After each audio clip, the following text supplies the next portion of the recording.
Good afternoon, everyone, and welcome to this 83rd session of e-NISCHIT, the national initiative to strengthen collaboration between HIV TB through e-learning. And before we begin our session today, I would like to introduce our expert for the day. The expert for the day is Dr. Vikas Gupta. He is a very renowned neurosurgeon in Delhi, and he is currently working as the head of neurosurgery and neurointerventional surgery in Max Hospital, New Delhi. So today we have a case presentation by Dr. Prapa. She is the medical officer at the ART Center, SSKM, and IPGMER Hospital, Kolkata. She would be talking about a case of HIV and TB where a patient failed TB treatment and had neurological complications. There are several issues in this case like treatment failure, inaccurate drugs, their doses, delayed disclosure of TB treatment, which worsened the prognosis. But today, the topic of focus out of all of this would be neurological complications or neurological TB, because we have actually not had a relevant talk about this session about this topic in any of our sessions. And Dr. Prapa, we would address all your other issues in the next session. We would request Dr. Rajashekharan, who is a doyen in the field of HIV TB, to come and take a talk for us. And that is when we would like to address all these general issues which have been surrounding the treatment of TB ever since the treatment of TB has started. The problems of inaccurate drug combinations, inaccurate doses, not there being a lack of adherence or compliance, as we say, or people or the social stigma or whatever the reasons, like they want to test the knowledge of the doctor, for which they keep on hiding their TB status. These problems have been there since ever. Like since ever, I think we have had TB, we have had these problems. And this is a very important topic, and we would definitely address it in the next issue. Let's close the poll, and I request Dr. Prapa to go ahead with her case presentation.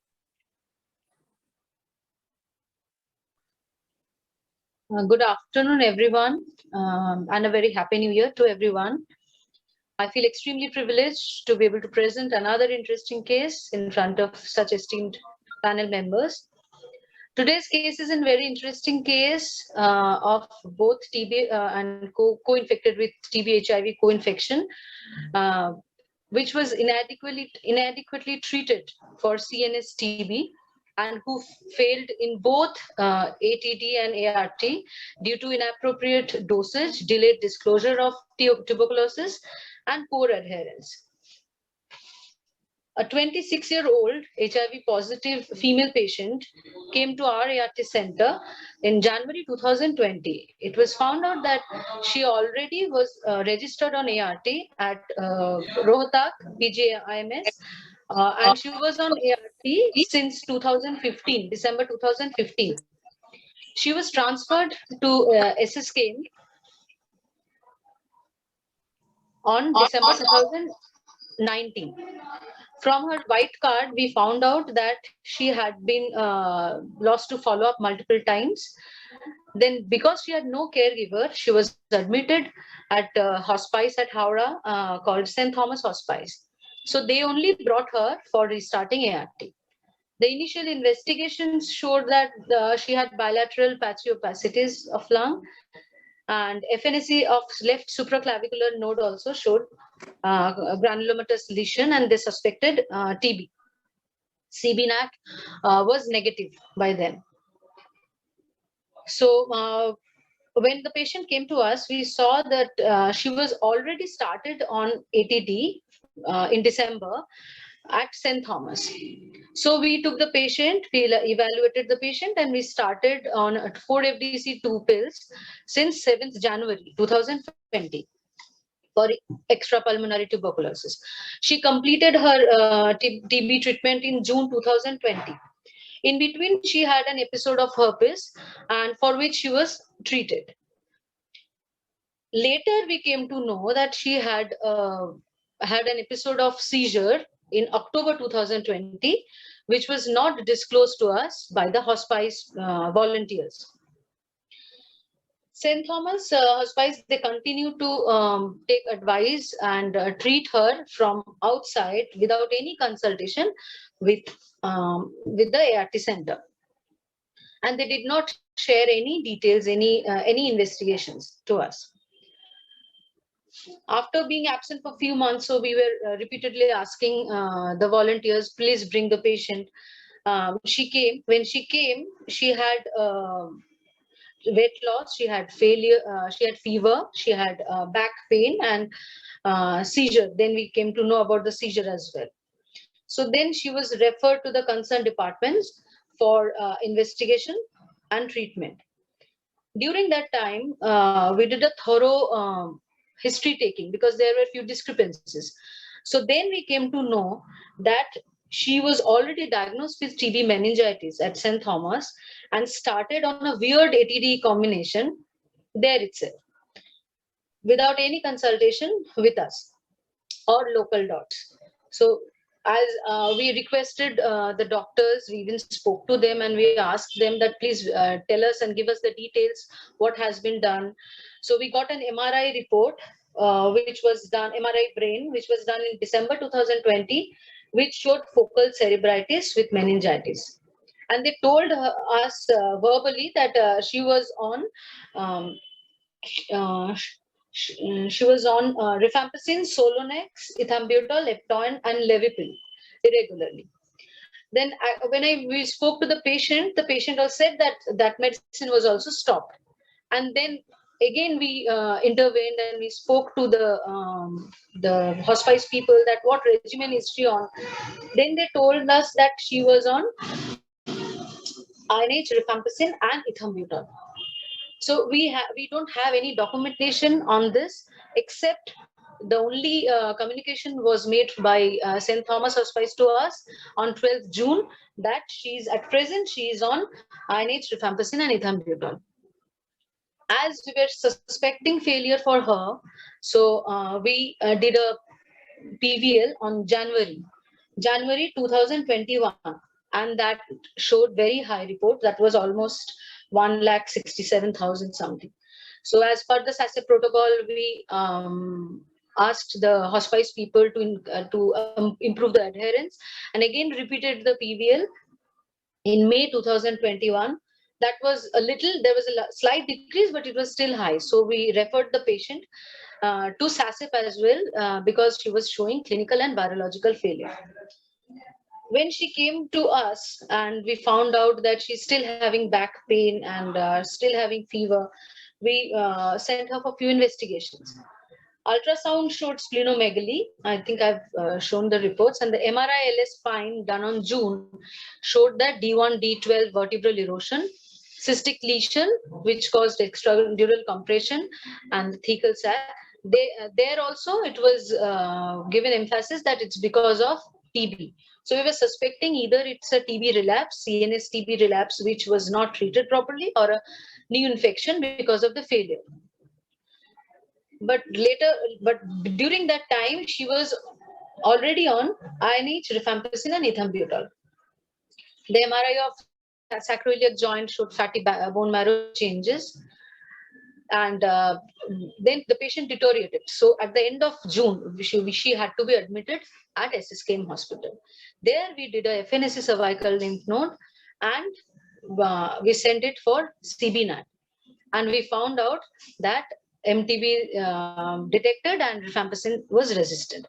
So we started so she was started on CAT 4 for MDR TB from 15th July, and she was started as well as for second line, for first line failure, she was started on ZLD plus DTG from 12th June 2021. So from the record, what we came to know is her date of ART registration at Rohtak was 2014, October 2014, but she was initiated in December 2015, and she had multiple TB infections. So the initial TB was detected in November 2019. Then again she was detected, but the date we don't know. We don't have any documentation at St. Thomas. Then again she was detected positive either for relapse or for a new infection at SSKM hospital, and we started CAT 4 for that. Yeah. So for that, and the viral load, I think I've already shared with you. The CD4 also, the serial CD4 count also was showing a progressive decline. The other investigations did not show any major changes, but patient was not looking well, was not improving. I need to share this, that after this, the patient got discharged, and patient was already on ZLD, DTG, and CAT4 regimen. But again, there was a communication gap from St. Thomas to us. So during the history taking, and because I was going to present this case in e-NISCHIT, the Share India platform. I was preparing this case for a long time. I was supposed to present few months before itself. Then due to that interest, I tried to get back to St. Thomas and tried to know what exactly happened to the patient. How is she? Why isn't she coming? She came to us in October last. And then we came to know that it's very unfortunate to say this, but we lost the patient. Yeah. It is, thank you, Dr. Prapa. It is actually a very interesting case and something that is so true when we sit in an HIV center where we see destitute patients coming in and the hospice not particularly contributing much to the treatment and care. This is actually what the usual, just one question, Dr. Prapa. Does the hospice have a doctor? I don't know. I'm not sure, because if there is a doctor at the hospice, then I think they have consulted someone ad hoc. Because if there is already a doctor, existing doctor, they usually speak to us.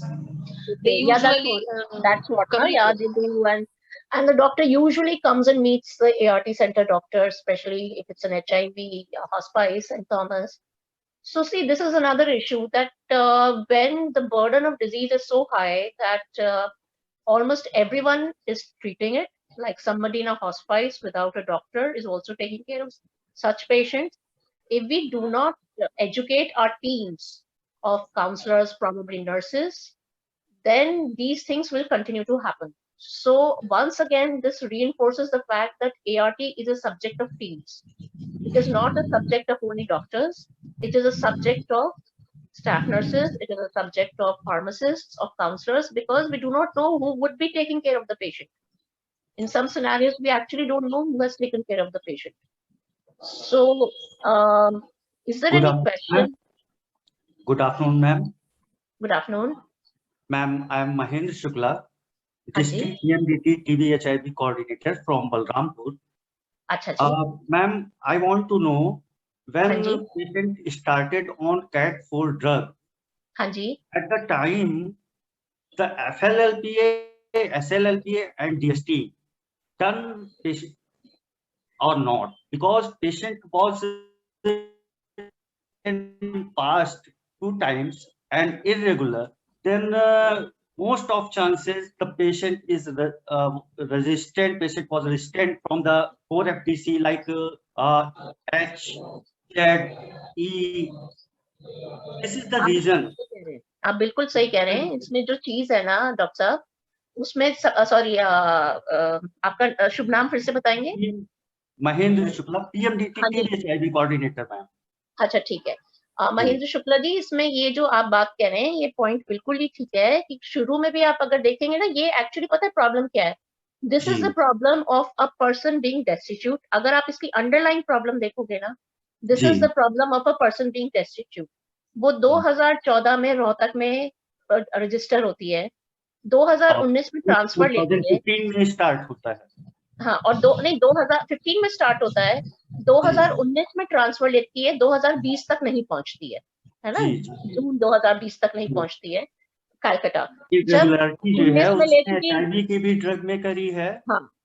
So basically this is the person जिसका कब कहाँ किधर इलाज शुरू हुआ, कैसा इलाज शुरू हुआ, उसको किस पॉइंट पे टीबी स्टार्ट हुई थी, कहाँ पे उसने प्राइवेट में इलाज लिया, कहाँ पे किसी हॉस्पाइस XYZ में इलाज लिया, उसका कुछ नहीं पता. लेकिन हमें जो ये पता है, जो शॉर्ट ब्रीफ मैं इस केस के बारे में बता सकती हूँ, मैं यही ब्रीफ करना चाहूंगी.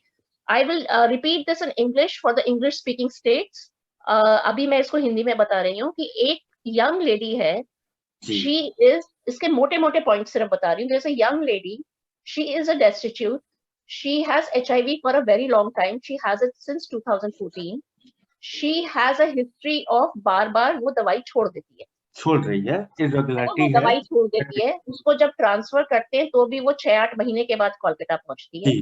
जब कोलकाता पहुंचती है तो वो ये देखते हैं कि एक्सरे के लोअर लिम्स में, लोअर लोब्स में कुछ प्रॉब्लम है, और तब भी एक सर्वाइकल लिम्फ नोड है जिसकी उस वक्त सिर्फ एफएनएसी हुई थी, और सीबी नैट सिर्फ स्पूटम का हुआ था कि एफएनएसी का भी हुआ था. ये मैं डॉक्टर प्रापा से पूछना चाहूंगी. Doctor Prapa, was the CB NAAT done for the FNAC also? For the FNAC for the last time when she was admitted, and we were suspecting in first time, so yes, CBNAT was done and it was not detected.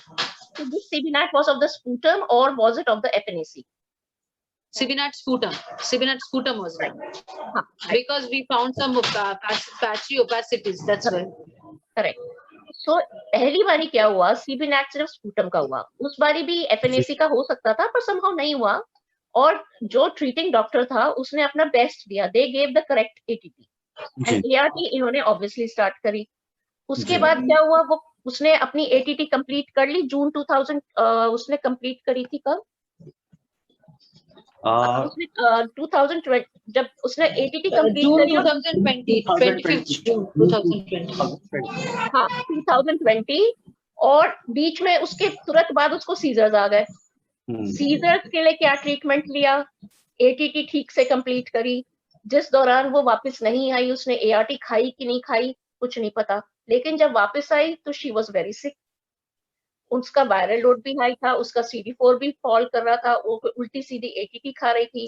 अब की बार जो उसके reports है, वो cervical lymph node तो अभी भी existing है, साथ में उसके एक्सरे में भी प्रॉब्लम है, उसके अल्ट्रासाउंड में स्प्लीनोमेगेली है, उसके जो एमआरआई ब्रेन है उसमें फोकल सेरेब्राइटिस है और मेनिंजाइटिस है, और उसकी जो लंबोसेकल स्पाइन की एमआरआई है उसमें भी D11 D12 पे इरोजन है, प्रोबेबली कॉक्स का लीजन है. तो दिस इज, लेकिन अब की बार इन्होंने एफएनएसी की सीबीनैट कर ली, and this time the CBNAAT showed that she is resistant TB. I am only using very broad terms because इस वाले particular day पे we are not discussing about resistant TB. So मैं R resistant और ये ना बोल के सिर्फ DRTB बोलती हूँ, ठीक है. So DRTB हुई, और जो शुक्ला साहब का था क्वेश्चन की we should have done a second line LPA या first line LPA, वो आपकी बात बिल्कुल सही है. लेकिन ऐसे पेशेंट में ट्रीटमेंट बहुत डिफिकल्ट हो जाता है बिकॉज ये patient they do not comply to visits, and you know every time we ask for an additional test there is some number of visits that is required. Even if the lab takes the sample and automatically puts this test, there is some follow-up that is required from the part of the patient also. So that is usually missing in these cases, and now she came in a very bad state with tuberculosis and possibly every part of her body, a disseminated tuberculosis, viral load high. She went on second line ATP and she went on second line ART and eventually died because she was so far gone in her disease, both her diseases, that she succumbed to the tuberculosis, right? So is this, Dr. Prapa, is this the correct summarization of your case, or do you want to add something? No, I think this is okay. This is fine. Right? That's what that's why I've chosen the case, because in spite of starting Cat 4 and second line, we could not save the patient because of these issues. Yeah, these issues which were accompanying her because of her probable destitute state. So for the English-speaking states, there is a destitute lady. She is 25 years old. She is a person who has a problem. She has a problem of habitual default. She is diagnosed HIV in 2014, started on ART in 2015 in Haryana. She gets a transfer to Calcutta, doesn't come for about a year to Calcutta. Like, she has signed off from Haryana, but she has not reached Calcutta. When they see her for the first time in Calcutta, she has a cervical lymph node, which is probably tubercular.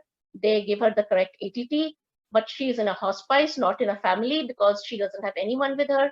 The hospice people say that she had seizures in October after 2-3 months of coming to Kolkata, but they actually stopped bringing her to the ART center. They gave her some incomplete sort of an ATT, which did not have an injectable, which did not have a fourth drug. They gave her some 3-drug ATT, even despite the seizures. And we all know that if it is a CNS TB, then ethambutol is not effective. So possibly, effectively, there was only a 2-drug ATT that was being given to this patient. She was eventually brought back to the ART center when she was very sick. By that time, whatever the center could do to salvage her, they did. They did her viral load, and according to the viral load, shifted her on second-line antiretroviral therapy. They examined her again completely. It's a very well investigated case, I must say, especially for an ART center setup, which is only an OPD, it's a standalone OPD. So that way it has been excellently worked up, I would say. They have an MRI brain, which shows focal cerebritis with meningitis. They have an MRI LS spine, in which D11 and D12 is gone. They have an ultrasound, which shows splenomegaly. There is a cervical lymph node with CBNAT showing R resistance. And they also have something in the lung, which is still persisting. And they now start the patient also on second-line ATT. So this patient is on second-line ART, second-line ATT, even though she was correctly investigated and treatment was initiated at Kolkata. They could not salvage the patient because she had gone so far ahead in her disease that she succumbed to the disease.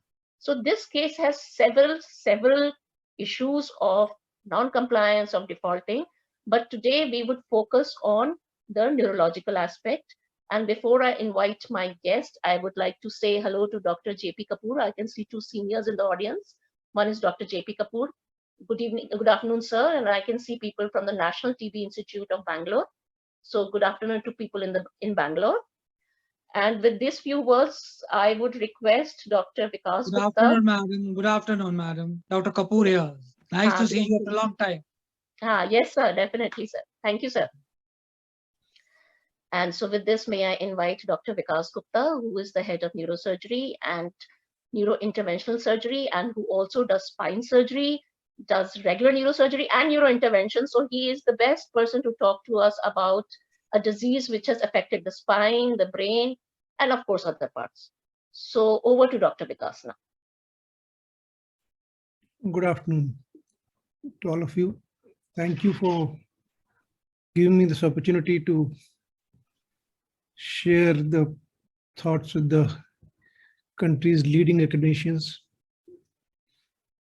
I went through this history of this young lady. I am not proficient or even aware about the protocols of HIV. But what I could see is not something very surprising. The word in the end was written as negligence or something.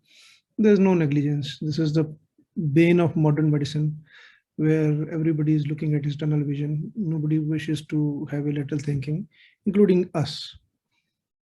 Having said that, what I found, can you run my PPT, please?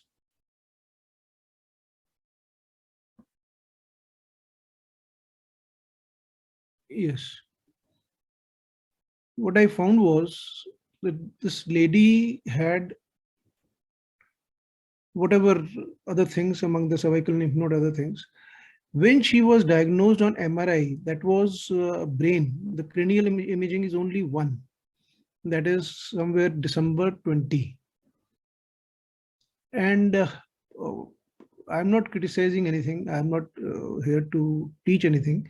But what is something which is common sense that has not been there? That MRI brain of 17 December to 2020 shows focal cerebritis with meningitis. I beg your pardon, that meningitis is never a radiological diagnosis. Meningitis is always a tissue diagnosis or a fluid diagnosis. A lumbar puncture or a ventricular puncture should have been done. Of course, MRI may show some signs of inflammation here and there. That is fine. But from December till her demise, there has been no cranial investigation. And talking about meningitis, there have been no CSF investigation. From a neurosciences point of view, that I'll find it glaring. But as I said, modern medicine is becoming increasingly compartmentalized, even in multi-specialty centers where we work, we see patients who are referred to us or we refer to them too late. Next, please. Can you change my slide, please? Yes, I sir. talked about this. Change this. Change it. And this we have read. Continue, please. Continue, please.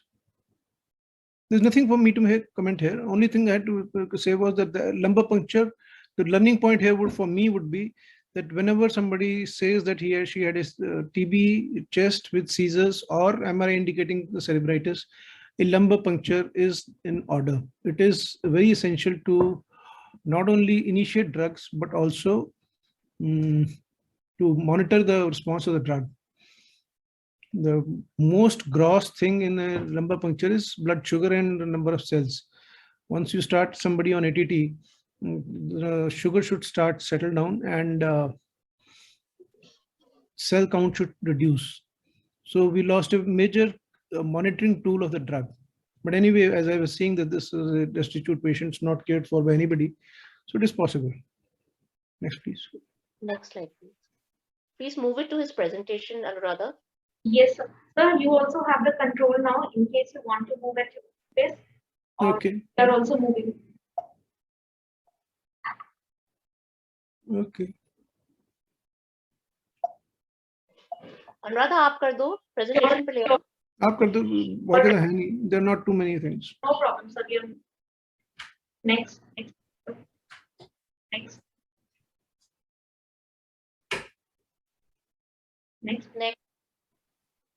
Come to my presentation. I've seen all this. We have seen all this.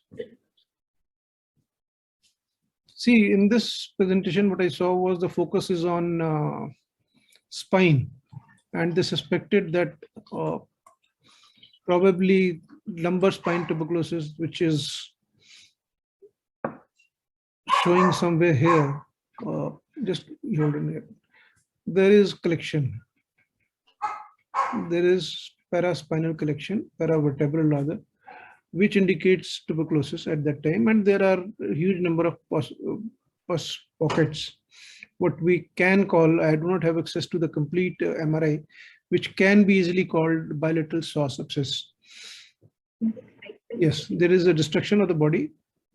There is destruction of the body. But again, a good learning point here would be once you see somebody with TB or some radiological changes in the chest X-ray, the X-ray is not as sensitive as the X-ray spine is not as sensitive as X-ray chest is for picking up tuberculosis. What I would say is that MRI should have been done much earlier. This X-ray could have easily been passed off as a normal X-ray. Next, please. Next. Next. So my concern here is what caused the death and what else could have been done.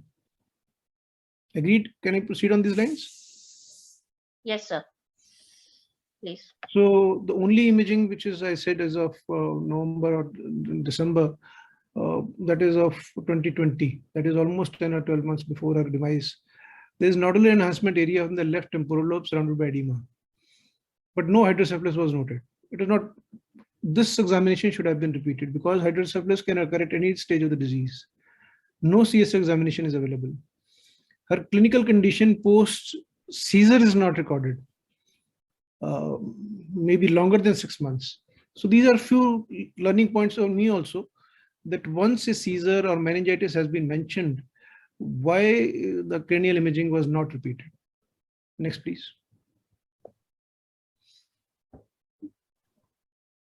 Hydrocephalus is a very common phenomena. In fact, as neurologists, neurosurgeons, or neurosciences people, we see hydrocephalus in almost every patient of TB brain, or what you call it, tubercular meningitis. Hydrocephalus is the routine rather than exception. It is sad to say so, But once tubercular meningitis possibility has been flagged, hydrocephalus should have been some of the red flag on everybody's mind.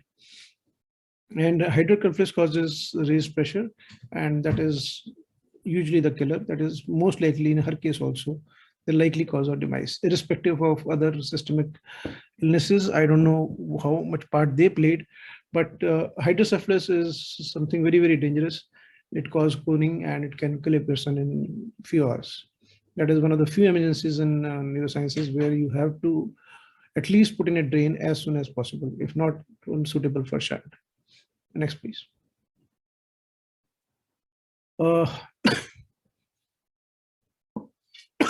Not talking of the HIV associated with this, even with TBM, what we see, 1/3 people die despite adequate treatment. Again, I will say that I never prescribe ATT. I always send to the chest physician because I believe that they are the people who are in sync with the current regimes. So I will not take the blame that you give inappropriate or weird ATT.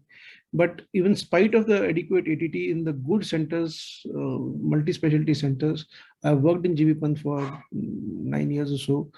I am in practice in good centers for the last so many years. I still see TBMs dying. This all you know. Most likely the reason is hydrocephalus. In this lady, which has been neglected for hydrocephalus, probably there is something called vasculitis, basal vasculitis, microvessels which are supplying the brainstem. There are, if you recall the anatomy of the basilar artery, which has numerous perforators which are supplying to the brainstem. And once they get infected and there's a vasculitis set in, which we call as basal vasculitis, patient loses consciousness, and irrespective of the status of the hydrocephalus, you cannot salvage. Next, please.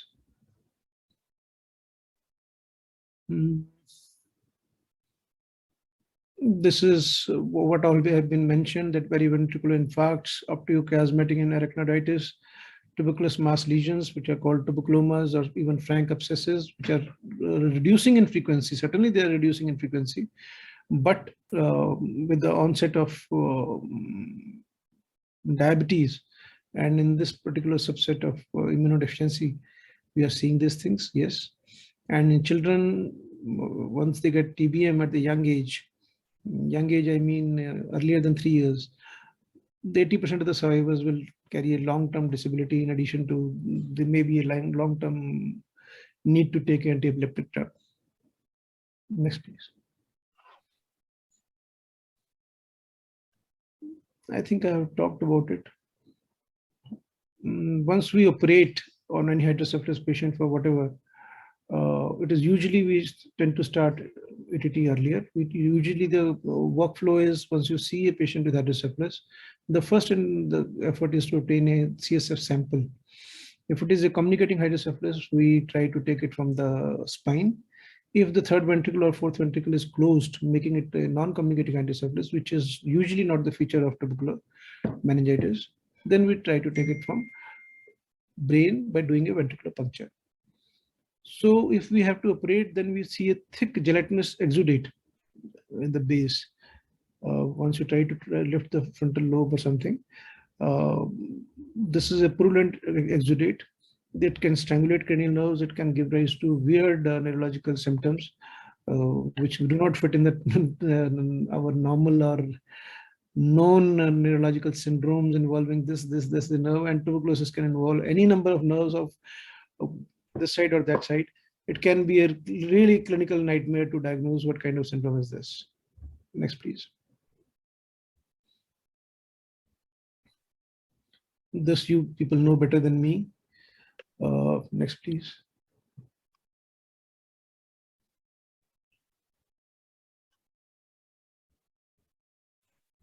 Another thing which I think will appeal to this audience is how to diagnose hydrocephalus early in absence or in deficiency of cranial imaging. I would say that in addition to headache, these patients will have having visual loss, and this is a very typical visual loss. They will have frequent falls at night. In the low lighting areas, their visual loss is more pronounced before deteriorating consciousness this all occurs within a period of maybe a week or 10 days. So once the patient starts having a early morning headache, typically I would suggest that such a patient gets up early in the morning with headache, has a vomiting or two, and the headache slowly disappears as the day wears on. And in the evening, he tends to have falls. In the low light, if he wishes to tries to walk, he may be having imbalance or disturbed gait or even falls. So these are early signs of a hydrocephalus when you must consider a kind of a cranial imaging. Even a simple CT scan is enough, even if MRI is expensive, unavailable, time taking, whatever. And because it is important to diagnose, because the treatment is really very simple. Whatever we are going to talk about the CSI diversion procedures, these are the basic of the neurosurgery, which should not be denied to anyone.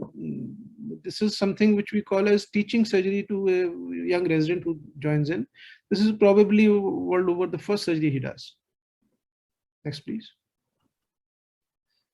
As was the MCQ also, and it is easily diagnosed by CT and MRI. What we have to see is basically the both frontal lobes dilatation, and that is coming stark on your face, that you simply cannot ignore.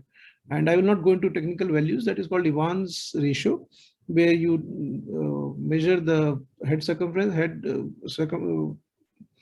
axial width versus the width of the ventricles, divided underscore, and the Evans ratio is obtained. No need to, with experience, of course, that is theoretical part of it, but the ventriculomegaly is so much that it is, you cannot miss it.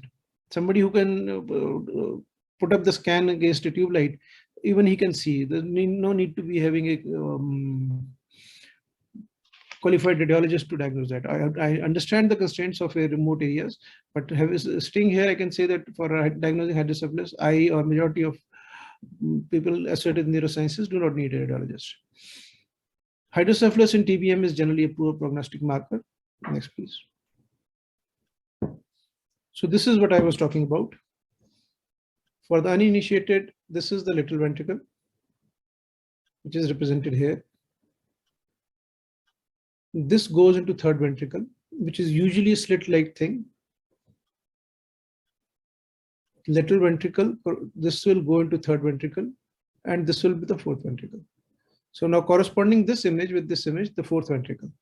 So when the fourth ventricle is dilated, this is a communicating hydrocephalus. And this was the lateral ventricle images which I was talking about, that you simply cannot miss a hydrocephalus. You simply cannot miss two large black lobes in a CT scan. So this is Evans ratio is you take out the diameter from one lobe, add to the another frontal lobe, and divide by this. So this is Evans ratio. It is just for the academic interest, but clinically this picture is sufficient. And even if this fourth ventricle is collapsed, the dilatation of temporal horns is the earliest and sentinel marker of hydrocephalus. XHS, you people can read better than me. So next, please. This is what the treatment is. We make a burr hole in the Keen's point, which is 2 centimeters above the ear and behind the ear in the occipital lobe, and a subcutaneous tube, ciliastric tube, is taken out. Of course, it's not a tube; it is a shunt, which has a very sophisticated wall, slit in the ventricle wall, so which regulates the pressure so that there is no over drainage in any sense. The valve will lie somewhere here. There will be one hole here and one hole in the abdomen. So this is how this tube is taken across through a tunneler. It is all in the subcutaneous tissue. Of course, to the uninitiated, it may look a big operation, but otherwise we just open the peritoneum and we do not even enter the brain. We just open the dura and put in the shunt. Next, please. This is the problem of tubercular meningitis. The general condition of these patients is so poor that you see that the shunt is well in place, the hydrocephalus is draining well, but what do you do of this tube? The skin simply won't heal, because by the time he has come to us or you, he's so malnourished, he's so progressed in the disease, he's almost famished. So in spite of taking care of this, the shunts are useless. So one beautiful thing I'll share here is that there's an Indian shunt which is by the name of Chabra shunt, which is named after Dr. D.K. Chabra, who was in SGPJ Lucknow, whom we lost in COVID. The imported shunt costs in the region of about 1 lakh. This shunt cost in the region of 5,000. And this has been adopted by WHO. And I'm reading almost every month, 5,000 shunts are being put every day across the world, mostly in Africa. So that is our Indian contribution to neurosciences, that we have made a flow regulated shunt to the prevalence of hydrocephalus, which is a fraction of the cost of imported shunt. Next, please.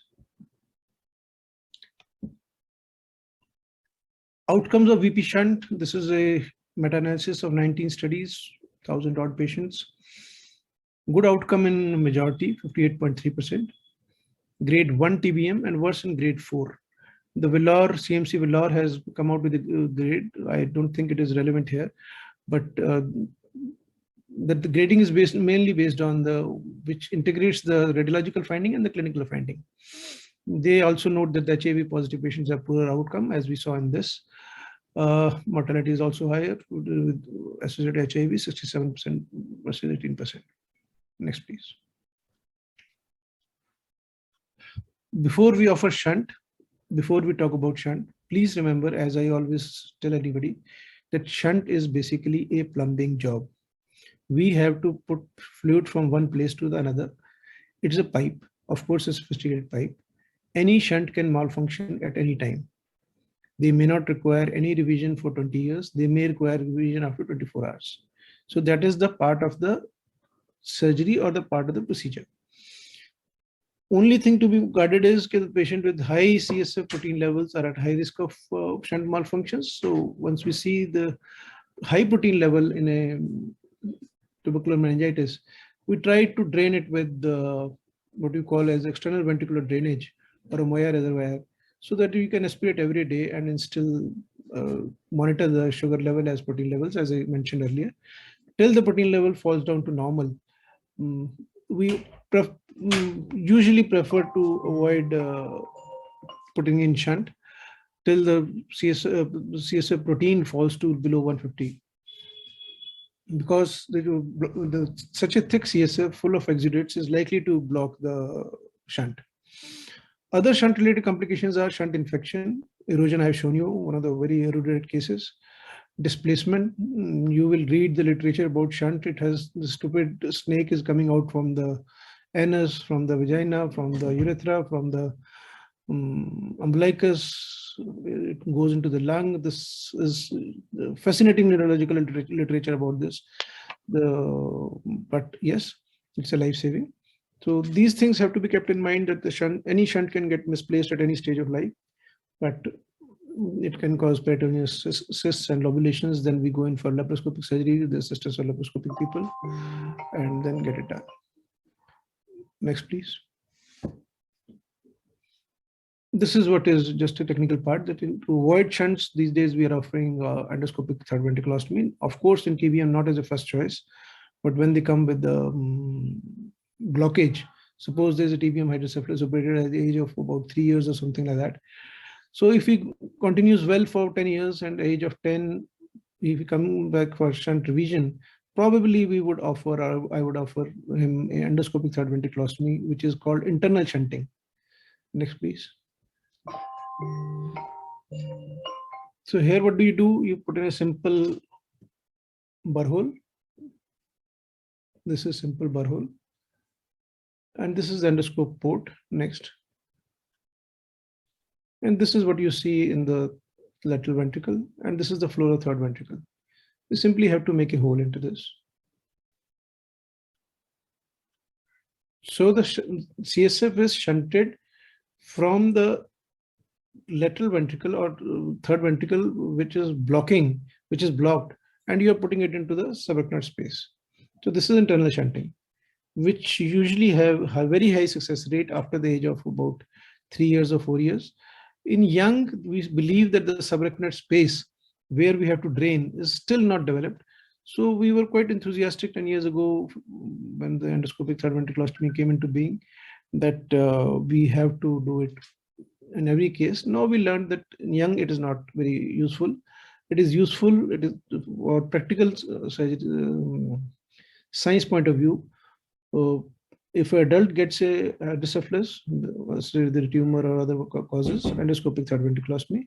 If a child or a patient or TBM comes in, first option is to offer a Vp Shunt, followed by, in case it gets working all right, fine. Otherwise, going for endoscopic third ventriculostomy, which is an elegant choice these days. Next, please. This is endoscopic third ventriculostomy. This is our dilated third ventricle. This is follow-up after 3 months. You can see that periventricular lucency has almost ceased. The ventricles have tried coming to the normal size, though the temporal lobe is still visible, but by and large, the endoscopic third ventriculostomy is working. It works slowly, but works effectively and is long-lasting. Next, please. So the same case, which we saw the large ventricles in the pre-op, follow-up 3 months, and this is probably follow-up for 1 year. So this is getting normalized. To conclude, I'll say that in context of this patient, the tubercular meningitis with hydrocephalus proved fatal for this patient. I did see the spine MR. It is just a finding, but it is not the cause of death, because in Cox spine or pot spine, the pain is so severe that it is not possible. It is not mentioned in the history. Backache has to be there. Once the backache is not there, I will just pass it on an incidental radiological finding. It may or may not have contributed to her demise. I think it was raised intracranial pressure, nothing else. She should have been subjected to a good, an optimal cranial imaging and a CSA diversion procedure, which was not offered to her because of the various reasons. There are my comments. Anything else I can add to, please let me know. Thank you very much, Dr. Vikas. That was actually an eye-opener presentation. We have been talking about TB in this forum for several months now, practically 2-3 years or so. But there is so much that we do not know about the surgical side. As physicians, we probably keep on just giving ATT, and we never realize that there is a next step. There is a step after our ATT, which can be life-saving in our patients of TBN. And it is all the more important in patients with HIV, in whom the prognosis is poorer. So in patients with HIV, we can leave no stone unturned. So if ATT is not working, we have to go all the way to neurosurgery and probably give the patient another chance, so that they have a chance to come out of the problem without disability or without losing life. So with these words, would anybody want to ask anything from the audience, from Dr. Vikas, before I summarize the presentation? Radha, can you see any questions? No, ma'am. Till now, there are no questions in the chat box.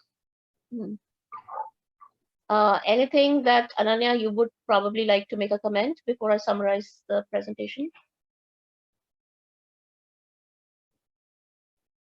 Yes, ma'am.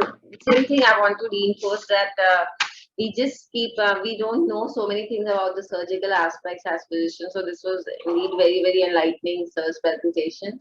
And one thing I would like to ask, sir, that once this TB, meningitis, are there like anything that we can pick up, or like bad prognostic factor, good? I just want to know that, are there any patients who would, like, if they have some signs of, like we said, frequent night falling or something we can pick up early so that they don't deteriorate so much? So is there any early signs that we can pick up, that which are the patients who can go into such complications?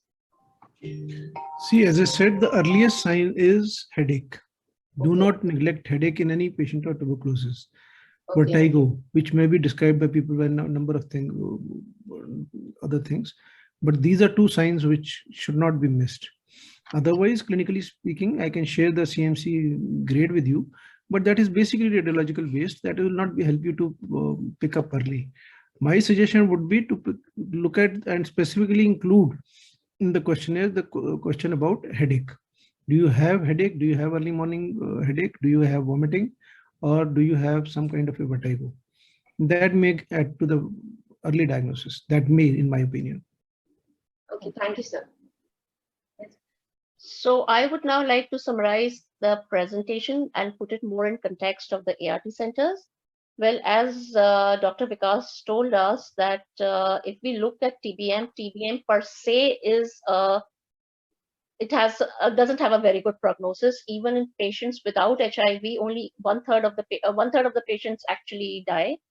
And the most commonest complication that there is, that is basal vasculitis with basal exudates. So as he informed that when they open the brain of a patient of a TBM, they see this gelatinous exudative formation at the base of the at the basal part of the brain, which can actually encapsulate cranial nerves and also cause hydrocephalus.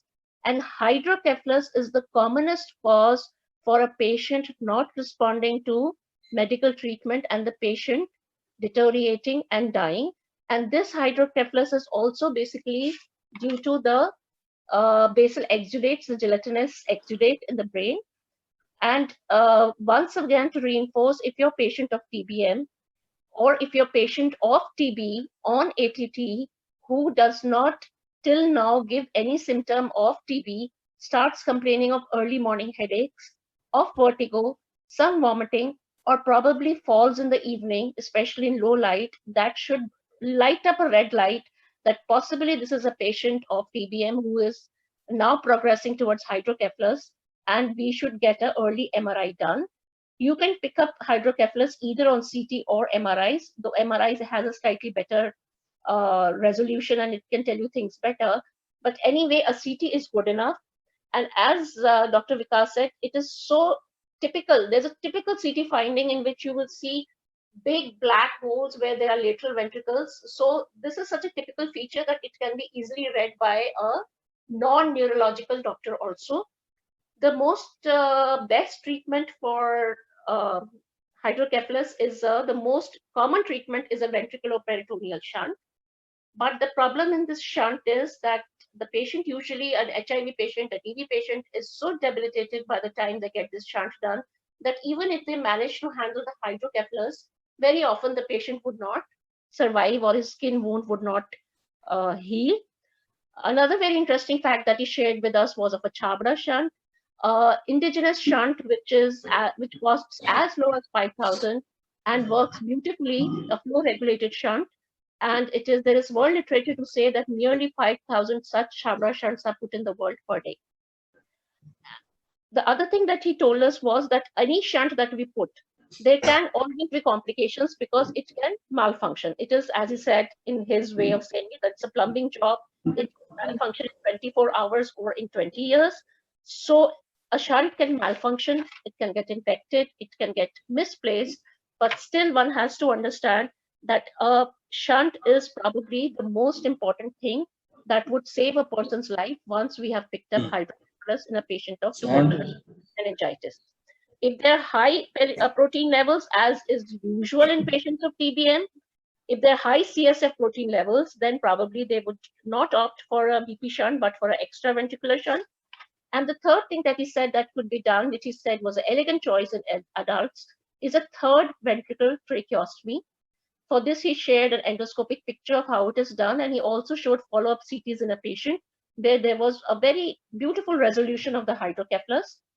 Another point that he had actually started his talk was, but I would like to reinforce it now, is that whenever you see somebody saying that, a radiologist saying that this patient has meningitis, like it was in this case, please understand that meningitis is not a radiological diagnosis. It is a laboratory diagnosis. So you have to take a CSF sample, do a lumbar puncture, send it for investigations, biochemistry and cytology, look at the CSF protein, look at the CSF sugar, and look at the type and number of cells of the CSF, and then make a diagnosis of meningitis. A CT or MRI cannot tell you that the patient has meningitis. The symptoms / a suggestive radiology can probably lead to the fact, can probably be the first signs to say that the patient is meningitis. But before we put the term meningitis, a CSF report should be there. And to conclude, well, as Dr. Vikas said, hydrocephalus was the cause of her death in this case because it leads to coning, like all our third ventricular downwards, you get coning of the structures in hydrocephalus. That was the reason for her death. Spine, though there was TB in the spine, it was not a cause of her death, though it would be a cause of her disability. Like she would have severe backache. She would not be able to walk, but that would not have been the cause of her death. And it is a good idea to do timely cranial imaging and probably a neurosurgical intervention as a way to save lives in these patients of HIV TB with tubercular meningitis. And of course, everything along with this, everything that I have said just now, it always remains that timely initiation of anti-TB therapy and HIV would remain as the central pillar for treatment of people with TB. So with this, I summarize the presentation. Again, I open my the session to the house if anybody would like to ask sir anything, or if anybody would like to make a comment. Ma'am, one hand is raised. Dr. Anuradha has raised her hand. Yes, Dr. Anuradha, please.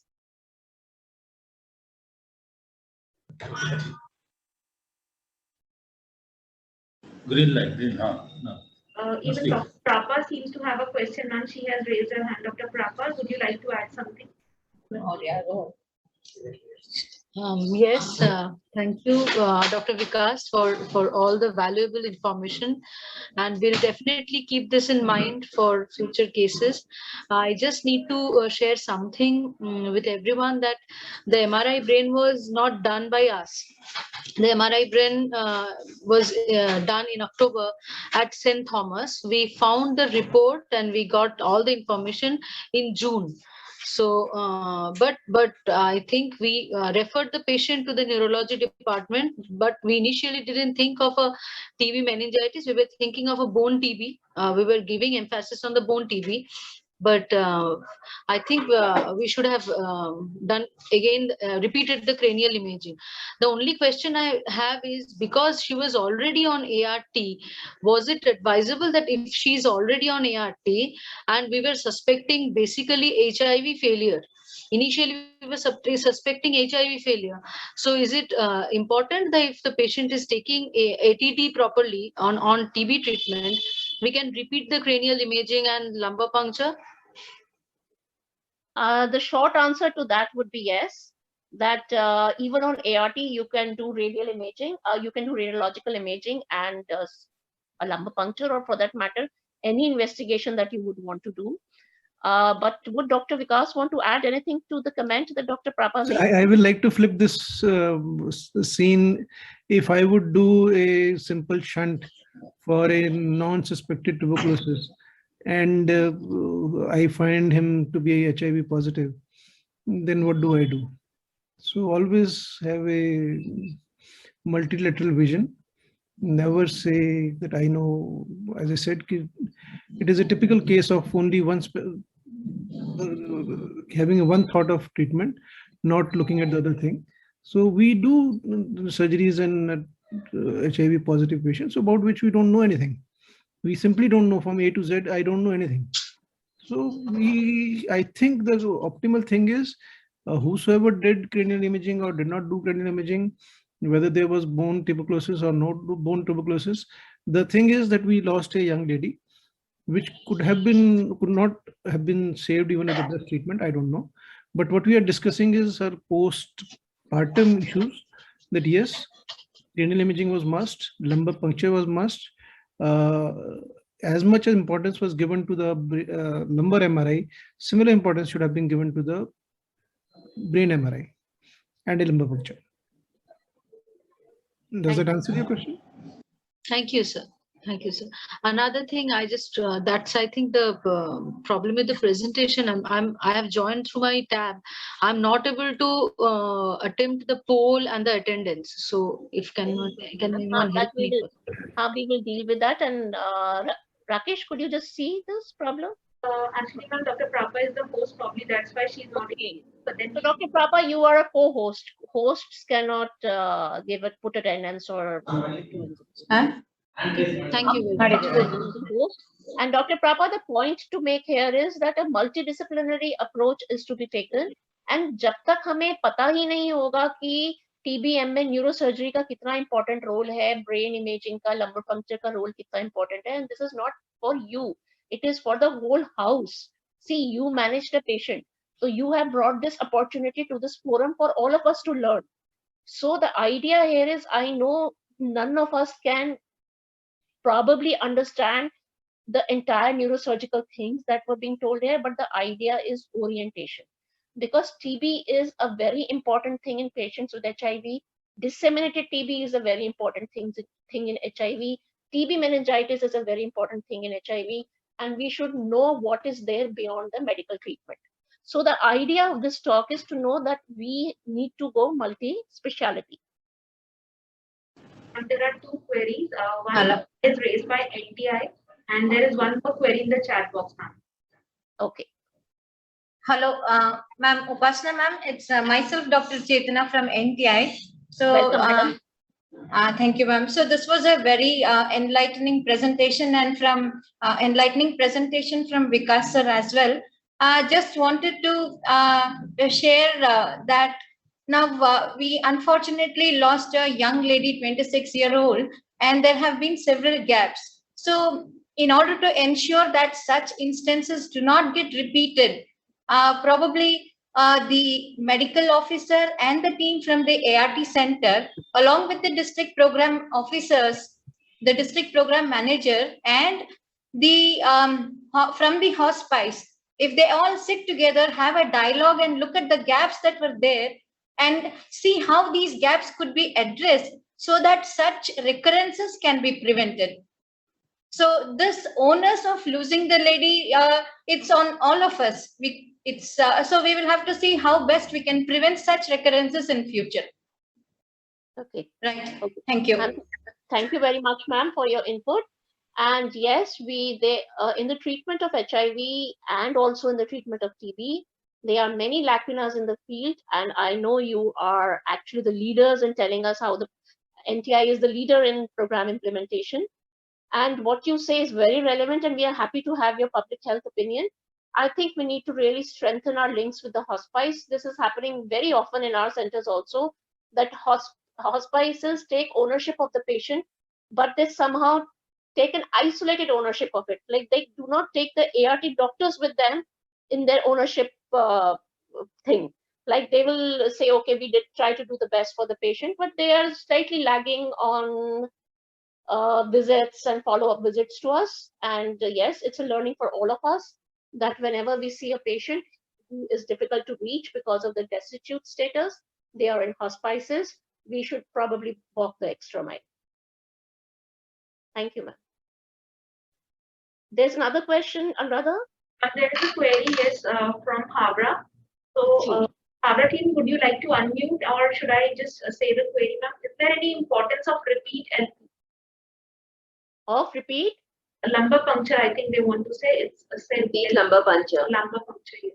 Actually, madam, what I asked actually, after the diagnosis of tuberculosis, and Hydrocephalus, everything, is there any requirement of repeat LP to assess the clinical improvement or anything? Okay, so I'll just pass on this question to Dr. Vikas. Sir, the doctor wants to know that once you have done an LP in the beginning, you have diagnosed that the patient has TB. What is the role of repeat LPs to monitor the treatment? We normally do. Normally, we do repeated lumbar punctures, maybe at monthly intervals, along as we do liver functions, so that we can, usually the tubercle load is high. Cultures are rarely positive. So the lumbar puncture, the benchmark is that if you simultaneously take a blood sugar and the lumbar puncture. If the blood sugar is 100 and the CSF sugar is below 60, then it should be hallmark of active infection. And lymphocytes are high, that is tubercular infection. Proteins are high, that is a tubercular infection. So these three yardsticks, simultaneously blood sugar, lumbar pressure, lumbar fluid sugar, less than 2/3,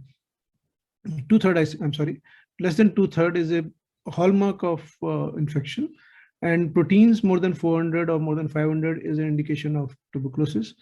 And of course, cell count is important. Normal CSF does not contain any cells. Unlike urine, CSF is supposed to be sterile. Even one cell is significant.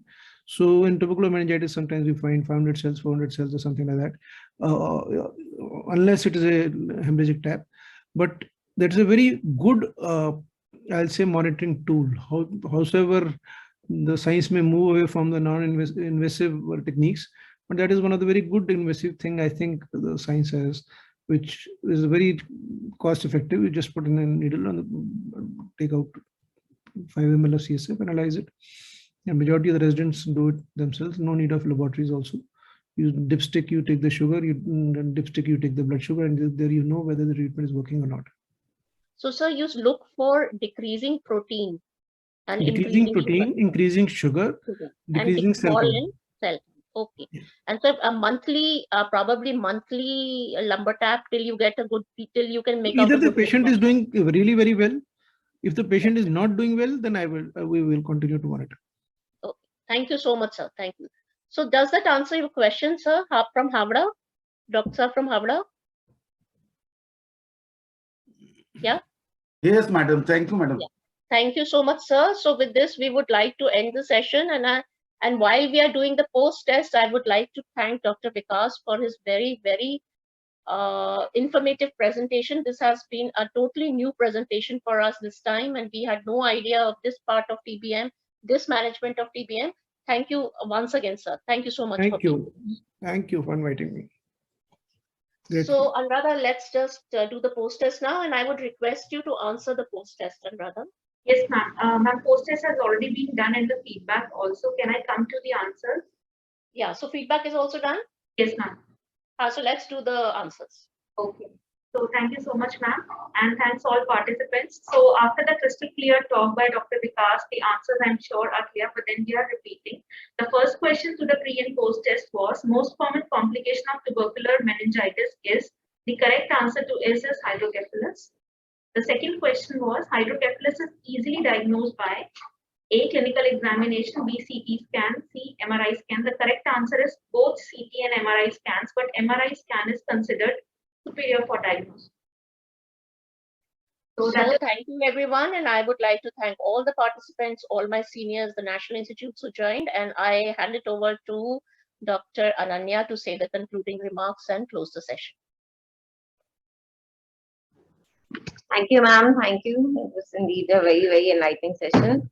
So the next session in we'll be having in March. So the date has still not been decided. So we'll be apprising that on the mail. And I thank everybody for joining us today. Thank you so much. Thank you, everyone.